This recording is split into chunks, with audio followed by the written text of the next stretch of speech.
can call it the Diamond District, or you know, we could just call it just star speckled granite, right? So this is an example of Kashiwari's index theorem, Masiki Kashiwari's index theorem. He got the Chern Medal Award, you know what I'm saying, for mathematics. And so his theory states that every crystalline structure has a base to it, right? So everything, crystalline structure, basically anything that's solidified as a crystal has a base to it, right? It has a derivative. So that falls in line with the Riemann zeta function and everything like that, right? So let's say this is the base, right? This is the width. So the width, 1, 2, 3, and then the rest of that is like probably 0.14, right? That's pi, right? The base is pi. And then we can go ahead and look at the length and go ahead by the length. The length would be 1, 2, 3, 4, 4.14 something. So you can go ahead and say 4 times 3 would be 12, right? It would be 12, so the area is 12. The total area is about 12 feet, right? Or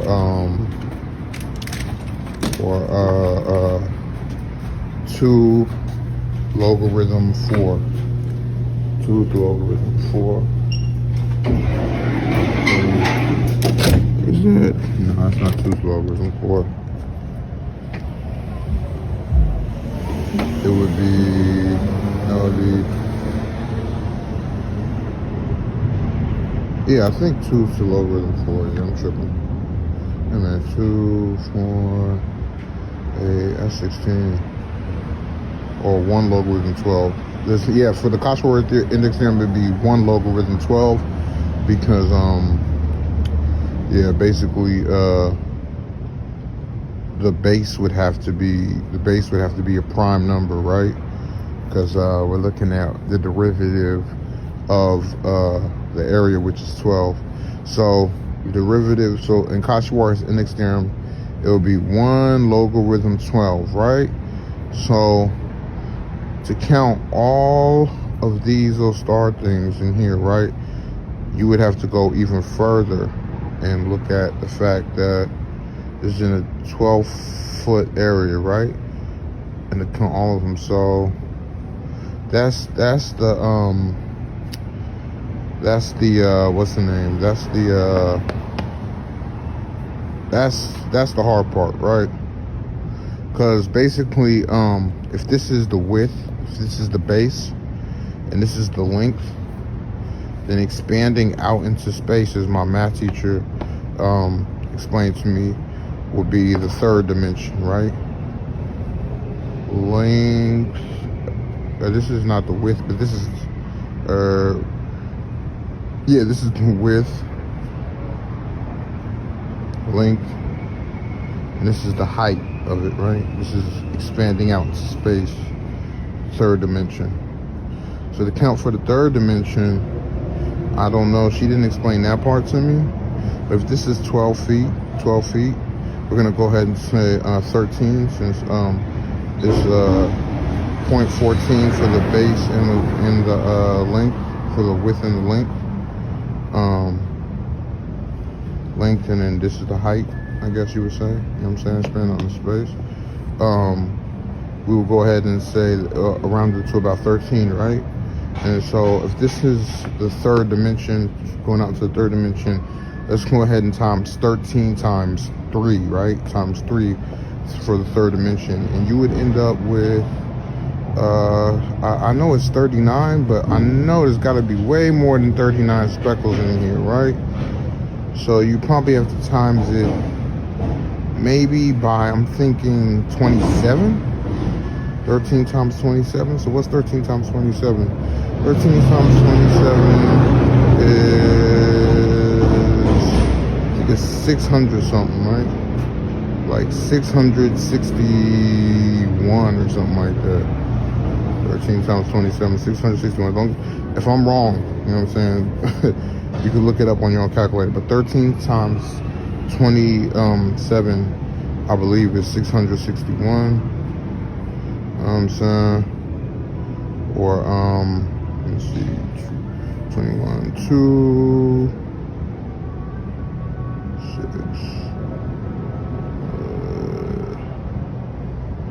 Maybe, I'm not sure. But yeah, so if anybody can figure out how many speckles are in here, I think it's 600 something, 661. But let me know what you think. The Oaarr's index theorem. You know what I'm saying? Math is interesting because, you know, you could pretty much figure out the world around you, bruh. Yeah, that's how you're able to make money. Say you wanted to write blueprints for something. You know what I'm saying? Somebody gave you a number and you was able to get a team together and put a team together and figure out how to calculate everything for its quadrants, because this is a quadrant, right? So if it's a quadrant and this is 3 and this is 4, this is pi and this is 4.14, and then we round up to 13, right? And this goes out into space into the 3rd dimension, right? So we're using 3. Maybe because it's a quadrant, we have to times 3 to the 4th power. You know what I'm saying? Which would equal 81. So it'd have to be 13 times 81. You know what I'm saying? And that's a whole nother number. So 13 times 81 would be 3, 1, 13, 13, 24, 20.